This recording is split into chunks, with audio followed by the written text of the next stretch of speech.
Hey, what's going on?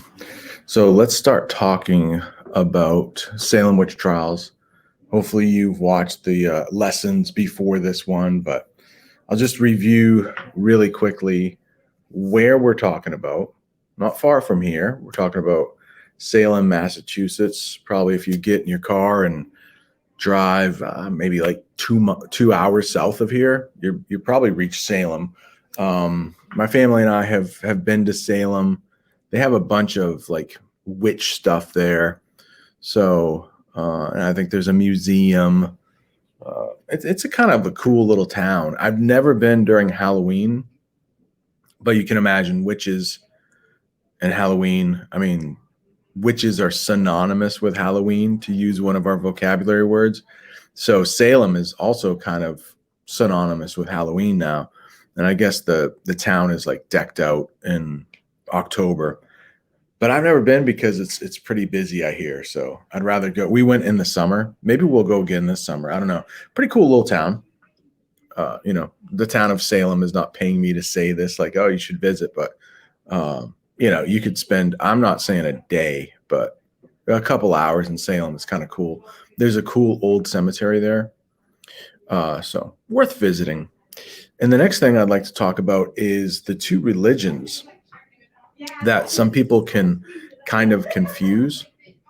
Sounds like teachers are being loud again. I got my ear canceling headphones in. Hopefully you can't hear them. Hopefully it's just picking up my voice. I don't know. But pilgrims versus Puritans. I think the Pilgrims are a little bit more well known, and both went to Massachusetts, which can be kind of confusing. So they both came from England, okay? Both for religious reasons.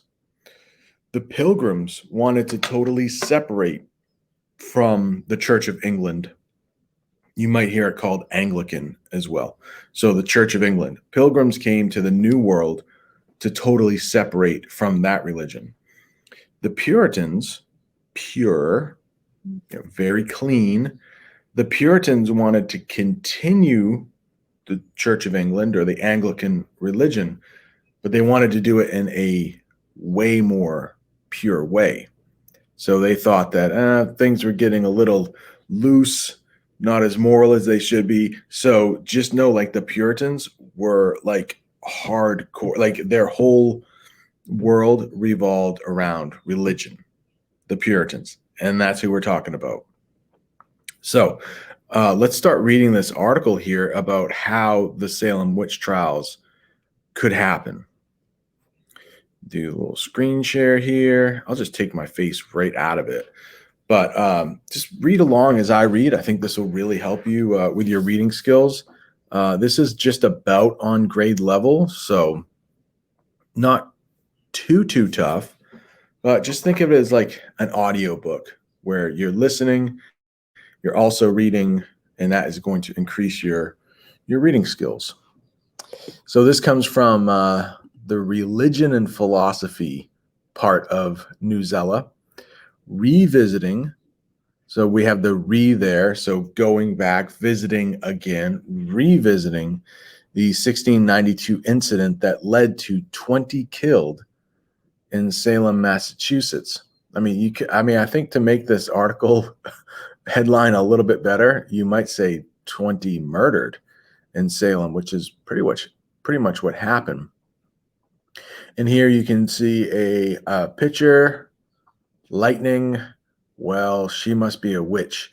And you can see these spears. They are ready to take her down if need be. Oh my gosh, what happened here? We have some handcuffs that are just flying off. Maybe they were on her hands. She's like, no, this guy's certainly scared. This guy is so scared that he passed out.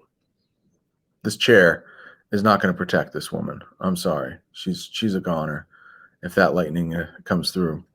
So fanciful representation of the Salem witch trials, lithograph from 1892. So that was a lithograph. It definitely looks like a drawing lithograph. Martha Corey, drawing of Martha Corey, who was hanged for witchcraft. at the Salem witch trials in 1692. Uh-oh. So, spoiler alert, I guess she dies. That's too bad. I mean, it is super sad here, but and like I said in a couple classes ago, like this is mostly affecting women here. So the Salem witch trials occurred in colonial Massachusetts between 1692 and 1693. More than 200 people were accused of practicing witchcraft, which was known as the devil's magic. 20 people were executed. Eventually, the colony admitted the trials were a mistake and paid money to the families of those convicted. Since then, the story of the trials has become synonymous with paranoia and injustice. The story continues to attract the popular imagination more than 300 years later. Okay, so let's take a look at paranoia for a second. Let's highlight that in green. So if you are suffering from paranoia, let me just, para means next to. So that is something maybe you want to understand there. Para, like a paragraph. Paragraph is writing right next to another piece of writing. Graph is writing. So para, if you're paranoid, think of it as like someone is always right next to you. You're afraid that people are like out to get you, but you don't have any reason to back this up. You know, it is a real problem, but this is, I think, very interesting when it happens to a whole town.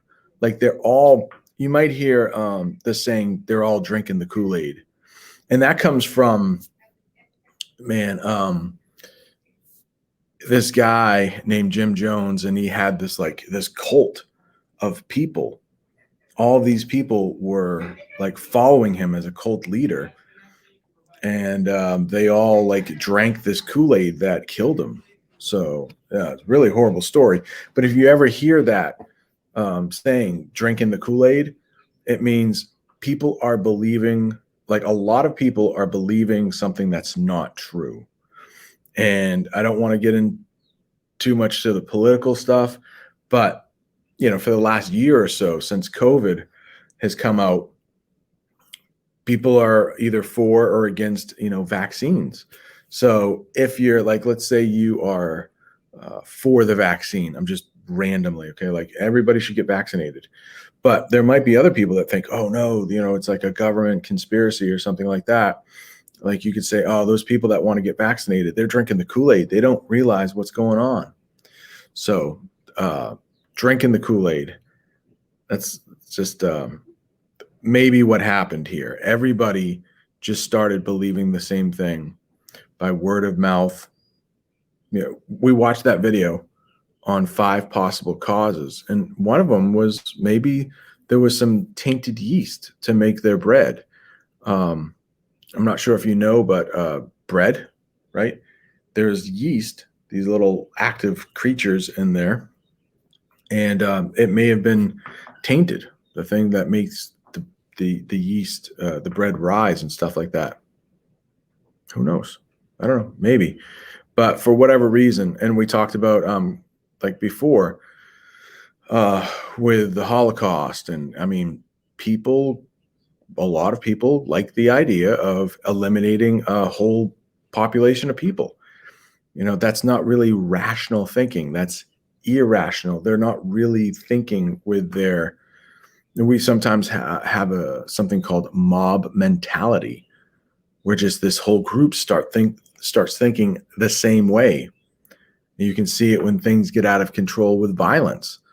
One person starts breaking something, and just something comes over another person, like, oh yeah, this is a good idea. So everybody is thinking the same way, even though it goes against the law. And this is probably what happened here in Salem. You had so many people believing that there were actually witches.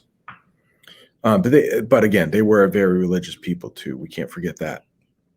And the next word there I would like to talk about is injustice. Injustice. If something is just, it's fair. If it's unjust or you're experiencing injustice, then it's basically another way to say not fair. Everybody used to blame the devil for everything. Several centuries ago, so you remember we're talking about centuries, so several hundred years ago, many practicing Christians and those of other religions had a strong belief that the devil could give certain people known as witches the power to harm others.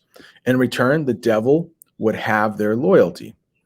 A witchcraft craze rippled through Europe from the 1300s to the end of the 1600s.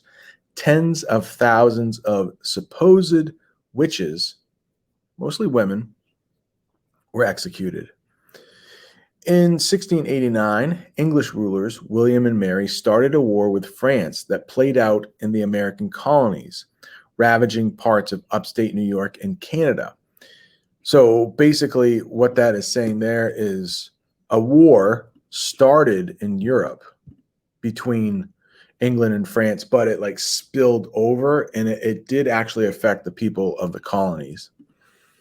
Remember, at this time, the colonies were, at least what we know as the United States now, was basically controlled by England. But if you go up north just a little bit to Quebec, where a lot of people speak French, that was colonized by the French. So it's not hard to understand that a war could start over in Europe, but then their colonies, the French and the English colonies, might also start fighting as well. Let's see here. People fleeing the war flooded into Massachusetts Bay Colony. Specifically, they came to Salem Village. The displaced people. So at one time, these people had a place, they had a home. Now they're displaced. They don't have a home. The displaced people created problems in Salem. There was fighting between rich and poor. Reverend Samuel Parris, who became Salem Village's first ordained minister in 1689, was disliked. So there's that prefix right there, dis. He wasn't liked, he was disliked. So people hated him because of his rigid, or he was very strict, his rigid ways and greedy nature. The Puritan villagers believed all the quarreling was the work of the devil. Last paragraph. There's like just only teachers here in this building right now. In January of 1692, Reverend Parris's daughter, Elizabeth, age 9, and niece, Abigail Williams, age 11, started having fits. And fits is in quotation marks. So let's find out. Wow, what does fits mean? Well, guess what? The next sentence, it's going to explain it. So oftentimes when you're reading something and you don't understand it, if it is new to everybody, the author will often have the next sentence explaining what they just talked about. And they do that here.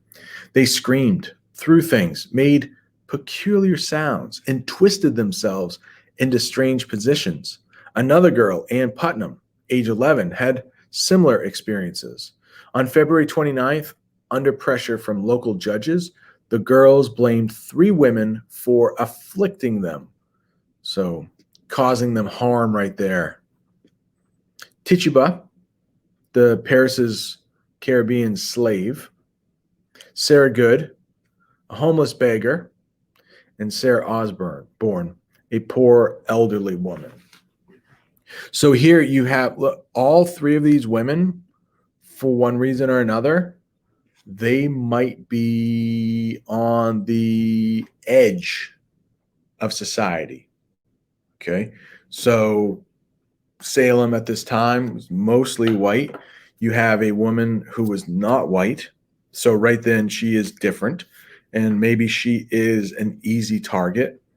You have an elderly woman, again, not, you would think in Salem at this time, most people were younger.